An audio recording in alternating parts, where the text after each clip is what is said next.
This is Speaking of Events, the podcast for event industry leaders. We bring together innovators, strategic rock stars, and visionary creatives to talk all about events, industry trends, and anything in between. And speaking of events, here is your host, Kerri Garbis. Years ago, I was personally coaching a young man. I'm going to call him, for the sake of the story, James. And I'm coaching him on professional presence. He's young, he's in the financial industry. He wants to up his game in overall presence, in-person networking, getting to know people, getting his name out there in the name of his financial firm. And after we'd been working for a few months, we decided it was time to put some of his new skills to the test out in the real world. So he registered both of us for a local Chamber of Commerce event. And I was registered, it was like James from James's financial firm, which was totally not what it was called, and guest. And I was just to be as guest and not from an organization. And my goal was simply to be kind of fly on the wall, observe him in action, give him feedback later. And so we get there, it's an evening event, we arrive, and I get my name tag, and I realize that my name tag is completely wrong, or maybe James misrepresented me when he registered me, but instead of Kerri Garbis, guest, it says Kerri Garbis, and from James Financial Management. That's what it says. Kerri Garbis, James Financial Management. And I'm like, okay, well, what should I do? I make a big deal of this? What do I do? I'm like, well, I'm at the chamber event. I'm just going to go with it. Slap on the name tag. And now I am Kerri, the financial advisor, all of a sudden. And I went undercover, and the evening went pretty well. Anybody who wanted to talk to me was like, oh, tell me about James Financial Management. And I was like, oh, well, James is right here. Let's talk to him. And I would throw most of the people at him, and he did pretty well. He did good connections, and I mostly stayed undercover, although to my normal behavior. I'm an extrovert, so networking is my jam. So to be at a chamber event and not be able to connect with real people was actually very hard for me. However, I did it. I handed it over. I made James the superstar that he is today, still at James Financial Management. He's doing well, and a networking rock star. You too can be a networking rock star at chamber events. And I share this story, not to say that I go undercover very often. I share it to introduce today's guest, who knows a lot about chamber events, maybe something about going undercover. Maybe. We'll see. Oh, we'll see. Ooh, I may have uncovered some undercover work. We'll see. I am thrilled to have another Massachusetts resident on with Speaking of Events with me today, events and program manager at North Central Massachusetts. Guess what? Chamber of Commerce, Kat Deal. Welcome. Yes, woot, woot. Welcome to Speaking of Events. Oh, I am so excited to be here today. Thank you for inviting me, Kerri. You are very welcome. This was an exciting idea for me. It's me, speaking of events. I talked to so many people that are part of large organizations and global events. There are a lot of event professionals working in the community on the local level. You have needs too. You have important things to say too. And thank you for being here to share those with us today. Thank you. I love the idea of a podcast that's just about events and just talks about the good work that happens, not just chamber events, obviously, but just events in general and what events can do for the public and people that attend. And I think there's so much to be said about it. Oh, well, I agree. Yes. And tell us, Kat Deal. It's so much fun to say your full name, by the way. And just call me Kerri Garbis. What, Kat Deal, is the one thing you wished more people knew about events? Oh gosh, one thing. Or Just two one, or seven, or whatever seven, you maybe want, really, 10. whatever you want. I would say if I had to pick one, I would say that events seem more intimidating than they really are. Because I hear a lot, oh, I don't know what I'm supposed to do at the event, or, who do I interact with? Or, is there a program? And, a lot of times the events I plan, yes, there's a very good program already laid out for you. There's already a timeline. There's an agenda on the printed program right at your seat. But, some events are not. Some events are a little more free for all, and some events are networking, and some events are not program heavy. And I think that it intimidates some people. I think we have spent the last 2+ years very comfortable in our own homes and with our own families and with a very small group of people. And so here we are emerging and coming back out. And I think that it's a little intimidating for some folks. And I wish that people really understood that, especially the chamber events that I plan. I'm at every event. And I think that it's just come, just experience it. There's nothing intimidating about it. Don't get out of your shell, get out of your home, get off Zoom and go see some people in person. Absolutely. And first put on some pants. That's going to be my okay. Yeah. Take off the advice. sweatpants, put on some regular pants with some structure, and then come. Yeah. Yes. Structured clothing. Although there's no body shaming. So, if a moo-moo, Oh no, flowy, listen, not at all. Not from this girl, that's for sure. yes. Right. Okay. Now that we know we're all inclusive on clothing, we're good. What would you say? What do you say to that really nervous person? How it can be intimidating. You're walking into a room of people you don't know. Yeah, I would say just come stand by me. Honestly, I have lived in my community for 20 years. And I have been an extremely active member of my community. My husband was, we coached soccer, we did Girl Scouts, kids are in the band, student government. I mean, you name it. I was put myself out there. I always have. And I am an extrovert as well. And I think that when I'm at events, I know so many people. And even if I don't know someone, it's just my nature to want to get to know someone. So when I do have folks that are like, oh, I don't know, just come stand with me. Just come stand by me and I will introduce you to the people that I know you're going to enjoy talking to. But honestly, even if I'm not at an event, it's not my event. If someone is hesitant about going to an event, my thing is always just go. What's the worst that can happen? You don't talk to anybody? Well, you're not going to talk to anybody if you don't go anyway. So the worst that could happen is you have a nice appetizer, maybe a drink, something different. Maybe you'll meet someone, shake a couple hands, or maybe you won't. In the worst case scenario is you leave and you don't think you found any value out of it. But I can never imagine that that's what happens. There's always value to be had, always. Yes. Oh, agreed. And I often share that for the nervous, the good tip is, and it may feel counterintuitive, is to get there early, to be one of the first people there. And people are like, but I don't want to go. That's so scary. Well, it's way less scary to walk into a more open room. You can find the cat deal of your chamber events and stand by her. And then also, if you are standing there friendly faced or sitting there alone, it's a networking event. People are there to talk. They're going to come over to you. Or how wonderful would it be to say, hello, it's so nice to meet you. Hey, the bar is over there. Let's get a drink.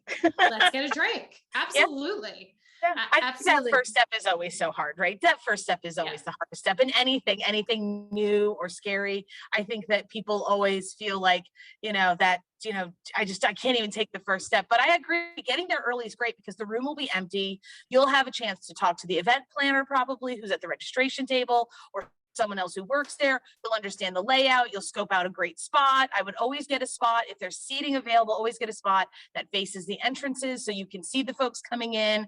There's so many ways that you can tackle that, but just go. It's so hard to sometimes to change behavior. And I know that the world's been a scary place, but we're opening up, and events are back. And I love the fact that I am back in person, even though I have a long history with webinars. Long before my chamber days, I have a long history of webinars, but I'd rather be in person. I do better in person. Me too. Me too. I agree. What do I need? What do I need to prepare or bring with me for an in-person event? What do I need? If we're talking about chamber events, always bring a business card, even if it's an electronic business card. I know a lot of people are using those now. It's a way to, you have a QR code that someone can scan and it brings all your information in as a contact. Just have it prepared and have that 30-second pitch ready to go. And the 30-second pitch is really just, hi, my name is Kat Deal. I'm the events and programs manager at the North Central Mass Chamber. I've been here for 3.5 years, almost 4. I really love what I do. These are some of the things. I'm also, I'm also an avid kayaker, or I like to go hiking, or I snowshoe. Those details, those small details at networking events, that's what people want. Yes, I am a program and events manager. That's what I do for my living, but that's not who I am. And the way that you make those connections with other people are not always based on your job title. That might help, but making the connection just to another person on a basic level, just, this is my name, this is where I'm from. This is one thing I like to do. I think that having that prepared and in the can, ready to go, so that you're not stumped by that first person who's like, hi, my name is, and they're already prepared for it. I think it just gives you just a little bit of ammo, to set yourself up for a great event. Yeah, I'm going to add to that. You and I, first of all, I just came up that we would be the best networking coaches on the planet, first of all. Second of all, the Kelly and Kat, that's my networking name now. That's my chamber name now. That also, yes, the pitch, and have a couple open-ended questions in your back pocket that you can ask them, and something more than yes or no, and not really like super political, something any really like highly contentious. So like, I'm Kerri Garbis. I own Ovation. We're a communication skills training firm. We help speakers get ready for all sorts of events. What are your thoughts on Ukraine? Like, let's not go there. Something maybe a little more innocuous than that, just to get the conversation going. Just keep it light, keep it light. What was your favorite vacation, or what's the next vacation you're planning? Vacation's always a good one to talk about, especially during any season except winter. I'm a winter lover, so I go on vacations in the wintertime because I'm a snowboarder. But vacation questions are always a good one. Yeah, or how are you finding this event? Yeah, right? They're probably nervous too. Everybody's a little bit nervous. It's not just you. Everybody's nervous. And always go to the lonely person, the person alone, because they're dying right? I mean, that they're there to network. If somebody's alone, go talk to them. They want to hear from you. Yes, that's usually the person I target at my events. Is I'm like, why is someone not talking to anyone? There's 75 people here. Let's go talk. Yes, right. Except let's mix this up. Absolutely. So if the chamber, the success of the chamber is the community and bringing community members together, and something that I really enjoy when I have gone to chamber events. So how did you get through? How did you get through the last 2 years? How did you do that? Your whole deal, Kat Deal, is bringing people together. Yeah, that was great. No, it was so fun. Let me back up just a little bit, because I used to work at a company. I worked at a company called Acesso, and they're still in business, and they're an online platform. They do everything, everything from ticketing, but they're an online platform. And I was hired to be their training coordinator, and I did the job remotely. 85% of us were remote because it's a computer tech company. You don't have to be in the same building. And so they hired talent from across the country, and actually across the world. So I was really lucky to come into this company. I worked from my home. I didn't have like an office. Some of the staff had offices, and I worked out of my house, and I did everything online. So I was a person who was teaching and creating webinars on how to use software. So I was already well into the webinar world, and I left that job and was like, I really miss people, and my kids are graduating high school, and I want to be back in an office with people. So I decided that it was time to look for something in an office situation. I ended up working for, I ended up being a private contractor. I worked for a local ski area and was helping them redo and relay out and replan all of their fall festivals. It was a big deal for them. I had worked for them for 8 years prior, so I knew what the festivals were about. So it was a really great pairing for me. But it was what made me realize, I'm like, wait a minute, why am I looking to be a training coordinator? Why am I not looking to just plan events? And I did plan events for my tech job. I planned a week-long seminar, 90 plus classes, 300 to 500 people, week long, 2 outings, an evening cocktail party. So I was already doing event planning. I just was doing it on a yearly basis or bi-yearly basis. I also did the staff outings. So I made the decision to, in my job search, put event planning. And this is the first job that popped up. And I read the description and I thought, oh my gosh, I can help small businesses. Oh my goodness, I can make connections for people. I can make effective change in my community. Why have I never done this before? And so when I came to the chamber, I was so excited not only to be back in person with an amazing staff. I work with such a great team, but I was planning events. I mean, it sounds like a cushy job, and there are moments of cushiness, but then, so that was October, and then in March, the world shut down. And I was like, you gotta be kidding. I couldn't believe it. And I just pivoted and relied on my webinar skills. And I already knew the technology I needed because I worked for a tech company. I already knew the software I needed because I did this prior. We made some small investments. We were really lucky because we had a business partner that wanted to help us with this. And so I pivoted, and that was the word. And, unprecedented and pivoted were like the 2020 words. And we pivoted every program. We took a 2-week break to make sure that all our staff was able to work from home. And we did have to cancel a couple events. All of our networking events we canceled because at that time it was, everybody was still getting used to Zoom, and there was a lot of Zoom issues happening, and I wasn't going to be a part of that. So I said, let's just not do that. Let's not do the networking ones, but we pivoted everything else.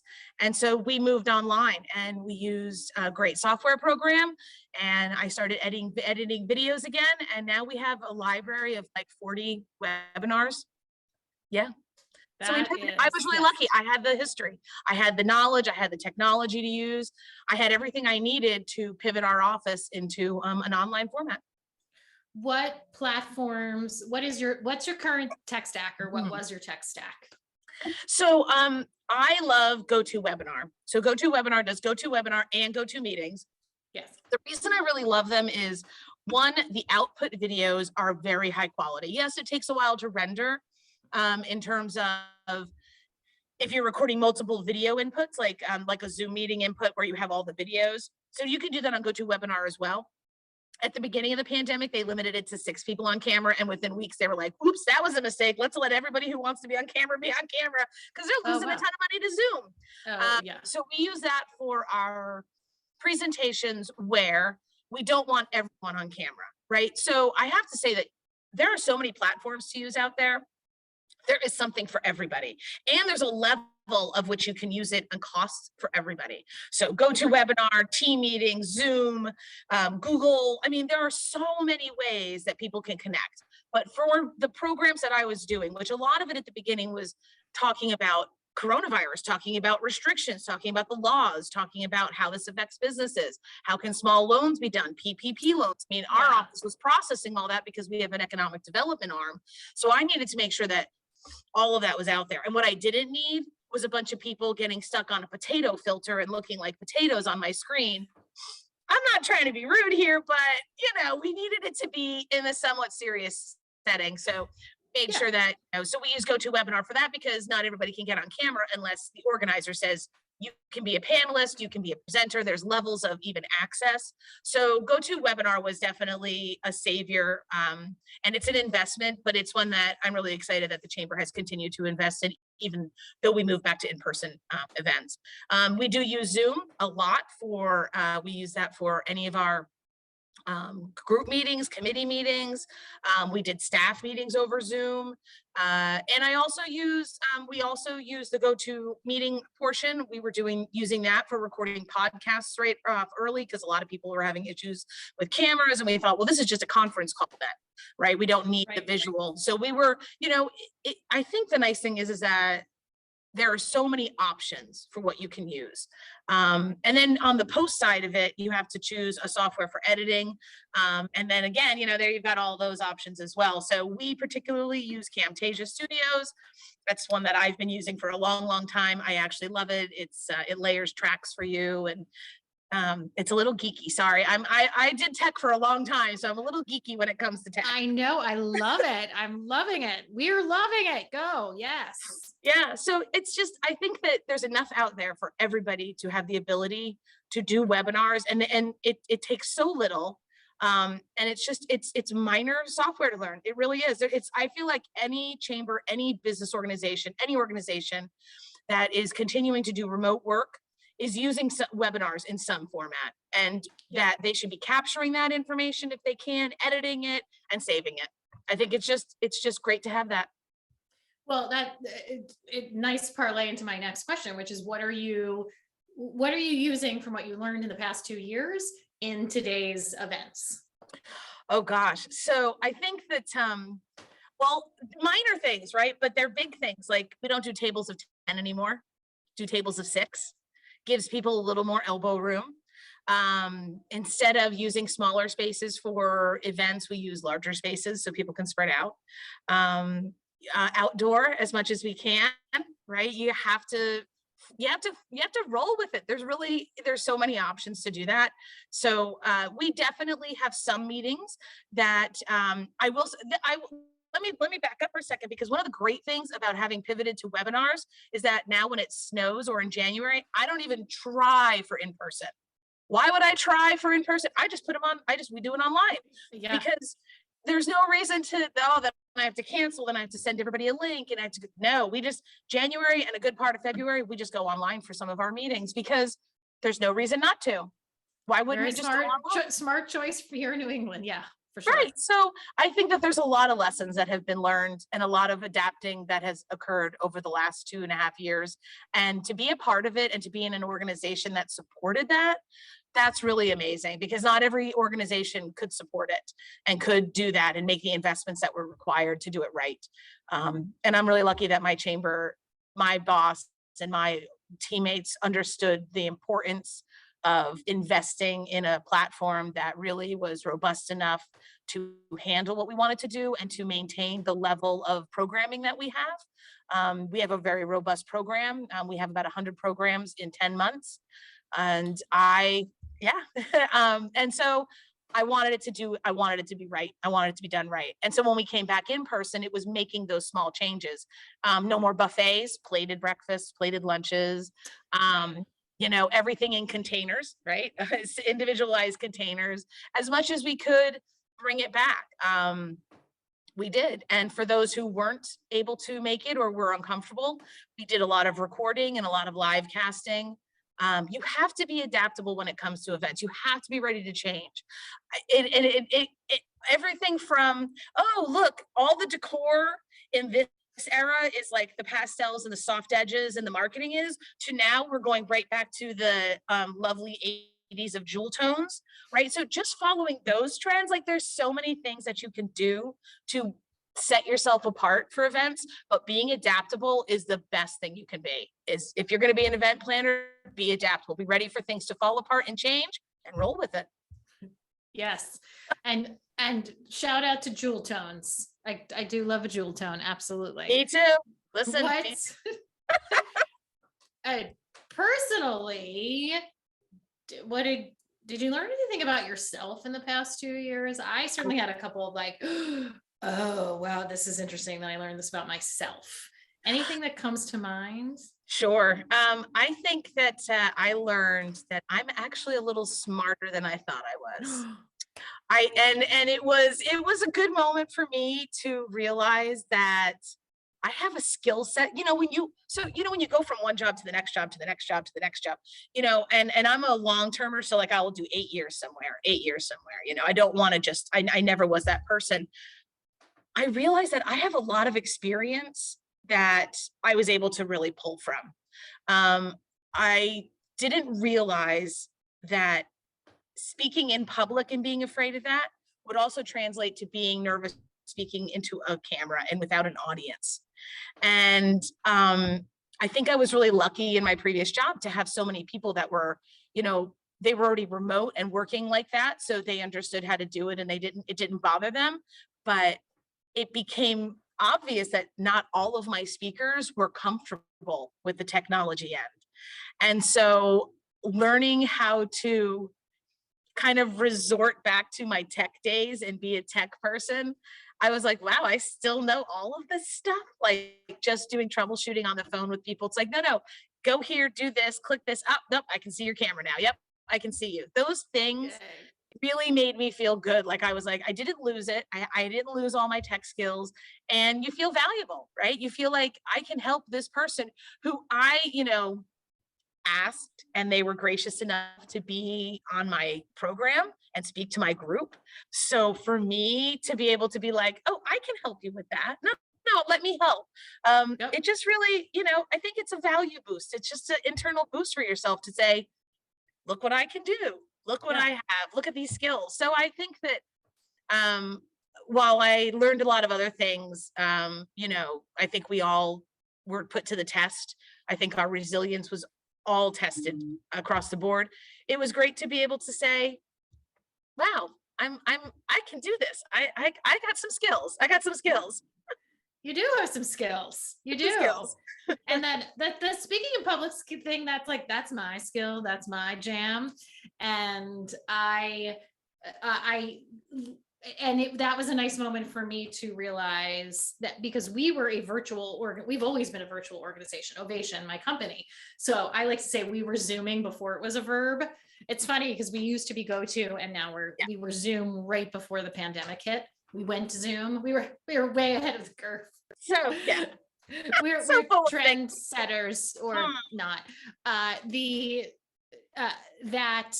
All of a sudden it was nice to, as a company that supports hundreds and thousands of speakers a year for in-person events, to all of a sudden say, no, we can also help with supporting speakers in the virtual environment as well. So speaking of speakers, because it's my favorite topic, what do you have any speaker disasters? Oh goodness. Okay, so previous to my chamber life, I was doing, as I mentioned earlier, prepping and planning a week-long seminar. And when you're working with 90 plus classes, and I think I had around 40 to 45 presenters, it's a lot to manage. It definitely is. And don't lie, things are going to fall through the cracks, and you have to do it all remotely until you're in person all together the very first day. So I'm really lucky to have been there a day earlier, because my kickoff cocktail party always had a speaker. And typically the president of the company would introduce them. And we were all going along. I keep checking with the front desk. They haven't checked in yet. Maybe they're in the hotel somewhere. I keep emailing. My speaker hasn't shown up. This is the kickoff. I have 300 plus people in a room waiting. And I have no speaker showing up. And I have no means of which to understand where they are. I have nothing on, no messages, no phone calls, no nothing. I have left messages at the front desk at the hotel we were at. I left messages with the concierge at the conference center. I was covering all my bases.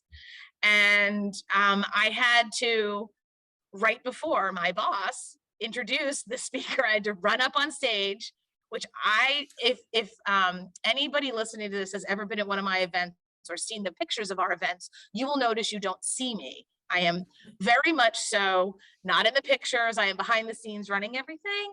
And I will come out and network and stuff at my networking events. But if I'm putting on a program, typically I'm behind the scenes, making sure everything is running smoothly. So here I am running on stage and I am not happy. And I have to tell him that, here we are at the final hour and they didn't show up. And I will say I did a great job in the terms of already having someone in the back pocket and saying, I know who we're going to get to speak. It's not a big deal. It was our biggest sponsor of the event. The CEO happened to be there. It was just a fluke. He came in and I said, this is who we're going to have speak. And my boss, without even missing a beat, just turned around and said, we have a new speaker tonight. I am so pleased to announce and present, and it was great because he hadn't done any of the intro for the other speaker yet. And he knew this man very well. They were good friends. So it was a really easy segue. But I will say that is any event planner's biggest fear. That a speaker doesn't show up. They don't show up. Where were they? They were stuck on a plane and unable to contact me, circling the airport, trying to get landed. They were supposed to land like 3 hours early. The flight was delayed. They couldn't land on the tarmac and couldn't get in touch. And this was back in 2000. Oh gosh, 2010 maybe. So, they didn't have a cell phone on them and it just was crazy. And when they finally did land and the apologies were there, and I felt very bad for them. They were sweating it on an airplane and I'm sweating it on the ground. At least I had a replacement ready, but it's the biggest fear is this. And I will say it's one of the reasons when I came into this position, I started October 1st and in November was 4 days later was our first event and that I was going to be running. And I had no idea what it was. I had not a clue. I didn't have a clue what I was doing. I was here for 3 days. I was started on Monday. The event was on Thursday and it was a big event. It was a congressional luncheon. Jim McGovern and Nikki Songas were here. And I was like, this is awesome, And can you share for our non-Massachusetts listeners, can you share who those people are? Sure. So that is Congressman Jim McGovern and Congresswoman Nikki Songas. They are the Massachusetts Congress folks. And it was, for me as an event planner, to have them it was all done. I walked into everything and it was, ready to go. I realized well, this is why you always have two speakers, right? Always have two speakers. They both showed up, but if one of them didn't, I still had one in the back pocket. So as an event planner, that's your biggest fear. And you always got to have a backup plan. And so I always have a backup plan. This is also why as the speaker, and we tell our speakers this, I get hired as professional speaker and all our trainers within my org, you always travel the day before. I don't care if the event is and this has happened to me many times. I'll get hired and the event is an evening event. And they're like, oh, so we'll just get you a hotel room for that night. And I'm like, no, I actually need one for the night before too, because things happen. Kat had to nicely reschedule this recording right now because my flights were so epically delayed the day of our original recording. So absolutely. So chaos is everywhere and you just got to be ready for it. You just do. Chaos ready for anything and everything at an event. Yes. So shout out to the world, speakers, anybody, please fly the day before. Please. And now I'm reading the information from some airlines just going around fly 2 days before. Your choice, maybe a bit excessive. Also, the week I had a couple weeks ago when we had to reschedule was, I would say, fly 3 weeks before at that point. 3 weeks before. Do what you need to do to get there to be on time. Okay, so other than arriving the day before, which we established is really important, what else is kind of the number one thing you wish speakers did to make your job as the event professional easier? If you're going to have a presentation, walking into the event with a thumb drive is really difficult. I make it work every time, and it happens all the time. And I think because I have such a strong tech background, it doesn't bother me and I can slide it in. I know how to project. I know how to split my screen. I can do all that with my laptop. But more preparation, because I know that my speakers are always preparing. We send the questions out. We ask them for questions. One of the things I will never have at one of my programs is a gotcha moment. I would never do that to a speaker. Someone has kindly given their time to me. I'm not going to do that. So we always do a lot of preparation. So in that same spirit, I know they're preparing as well. Just send me your Yes. slides. I mean, just send me your slides. No, it'd be great Yes. to get them It's day in okay. advance. Send her. Yes. It happens. And I think one of my favorite, and I know Lou would say the same thing, Sheriff Louis Evangelitis, Louis Evangelitis from Worcester County Sheriff. He's a great guy. If you are in the region or look him up, you will note that he is taller than Charlie Baker, one of the few people here in Massachusetts taller than our governor. But he spoke at one of my Good Morning North Central breakfasts and emailed me and texted me the night before, hey, did my secretary tell you that I might be bringing slides? I said, I heard that was a possibility. I said, I was thinking I would have them the day before. And he said, well, I'll see you in the morning. We'll see if I can get through this. And he came about 10 minutes early, handed me a flash drive and said, and he'll tell you and say, I don't know if you can work any magic with this, but there's a slide presentation and a whole bunch of pictures on there randomly thrown on this flash drive. Can we make that work? And I said, of course I can. Not even a question. And I went behind the curtain, which is literally what I did. I went behind the curtain. I loaded up his flash drive. I sorted through the pictures. There was probably about 30 just individual pictures in there and then a slideshow. And I jumped around and stayed behind the curtain. And he said, and I think there's a picture in here of the bakery of the kitchen renovation. And I would go through and I would find the picture and I put it up on the screen. And we were at the Boys and Girls Club gala, and he recently told someone, he goes, I don't know what Kat does back there behind the curtain, but it's pure magic. And on the front side of that curtain, everything looked amazing. And that's what matters. So that's what matters to me, is that on the other side of that curtain, it always looks perfect. So, I would love a speaker to bring me their slides and to be prepared and to do all that. But I know everything. Life is busy. Everybody's life is busy. So if that means that my speaker walks in and says, I have a flash drive, is there any way you can make magic happen? Yeah, I can absolutely make magic happen any day. Yes, and you do. Wow. If anybody can do it, Magic Maker Kat Deal can make it happen. That is amazing. Thank you for sharing that. That's fantastic. All right, Kat Deal, are you ready? I'm ready. We're going to jump into the Lightning Express round. I am going to put 45 seconds on the clock. There's not a clock. And I'm going to ask you 7 questions. Are you ready? I'm ready. Okay, here we go. Kat Deal. What is your favorite moment in the event process? Oh, execution. Absolutely. Day of execution. Love it. My favorite. Who do you consider your mentor? Oh, Dave Primus. He was my old boss at Accesso / Seriousware. Okay. Great guy. Amazing. Nice. What is your favorite Girl Scout cookie? Oh, tag along. Oh, yes. Okay. A classic. I like it. What do you do every day to stay healthy and sane? Oh, healthy. I tend to buy chickens. Of course you do. You live in Western And they also of keep me course sane. You have chickens. Yes. They keep me sane as well. And the chickens keep her sane. How many chickens do you have? That's a follow-up. I have 6 chickens. Yeah, 6 chickens. Do they have names? Yes, they do. What are the names of the terrible chickens? names. Oh, I can't. Oh my gosh, this is the best. Yes. Garlic, Yep. sage, thyme, chicken patty, Jane Austen and Emily Dickinson. Of course. Those are the best chicken names I've ever heard in my entire life. Okay. I don't know if I can continue with this lightning round. If you weren't talking to me right now, what would you be doing? Would you be feeding the chickens? No, actually, I would be preparing for a strategic planning meeting, which I haven't done yet. So don't tell my boss. You're like, please finish this up so I can get there. All right. If the potato filter is out, what is your favorite camera filter for online meetings? I would say I love when people use fun backgrounds like I'm in space or I'm at the beach or I'm in Ireland. And when you're like, you're sitting in your bedroom at home. Right. I love destination backgrounds. I think they're just like our way of being like, it's okay. I'm still just sitting here in my home office and I'd really like to be wherever it is behind me. Right. Okay. That's fabulous.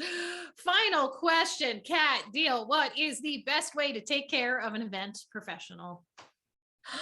Oh gosh. take care of an event professional like myself? Oh, Yes. You know what the best thing any event professional wants is help cleaning up at the end. Yes. Okay. Offer to help clean up at Noted. the end. I'll tell you right now, we love it. Congratulations, you have lived through the Lightning Express round. Woohoo! And now we know chicken names, and that's You know all my chicken names. That's everyone. Okay, they all were adorable and funny, and except Chicken Patty is. Listen, I guess it's like Chicken Patty, like Patricia. Is that it? And not. No. So we also used to have chicken noodle, like chicken noodle soup. Okay. Yeah. And we used to have a rosemary and a garlic. You said garlic. Garlic's in there. Okay, pepper. Oh, then the other one was pepper. Oh, pepper. Yeah, Pepper. we've on and off had a bunch of chickens, and chickens are really stupid. Like, I don't know how else to say it. They're not the greatest, they're not the smartest out there, but they're amazing creatures. Like, my yard is so cleaned up because of them, and you know, they do an egg a day almost. Every chicken will lay about an egg a day. Awesome. So, and my neighborhood loves that because they all get the eggs. Yes. Yes. Now, Yeah, chickens absolutely. were great. My husband walked in on April 6th, 2020, and he was supposed to go get his tires changed from his winter tires to his regular tires. And all I can hear is cheep, cheep, cheep, cheep, cheep. And I'm like, what is going on? And he goes, don't kill me. And has a box of 6 chicks. I'm like, oh my God. Chickens. So yeah, we got COVID chickens like a lot of people. A lot of people did. A lot of people did. It was a thing, you know, something to do with your Wonderful. time. Yeah. Well, thank you for spending this time with me. You are a busy woman. You've got a lot going on. 100 events a year. That's incredible. I would encourage everyone to, even if you are not on the local level, to check out the North Central Chamber of Commerce of Massachusetts, because of the sheer volume. You can gain some inspiration and bring some local community feel into your large scale events. Thank you, Kat Deal, for spending time with me today. Thank you so much for having me, Kerri. I really appreciate the opportunity to speak with you, or should I call you Kelly? Yes, Kelly, thank you. Where can people find you if they want to connect with you? Oh, you can hit up www.northcentralmass.com. And my email is super easy. It's kdeal@northcentralmass.com. I am always open to people reaching out to me. I love it. As I said, I'm an extrovert. So feel free to hit me up. Yes, I'm an extrovert too. Thank you. I love that. 2 extras for your weekly boost of speaking of events. We'll put those in the show notes as well. Thank you to our audience for listening. If you like events, if you love events, even if you loathe events, but who does? Tell someone about this podcast and give us some stars. Come on, people, on iTunes, you can do it. And thanks, Kat Deal and Pepper and Sage and Patty and Rosemary, and I'm excited to that they're helping you out. And remember that whatever you speak about, remember to be speaking of events. Have a fantastic day. Speaking of Events is sponsored by Ovation, the gold standard for professional presence and speaker development training, helping everyone get prepared, get confident, and get Ovation.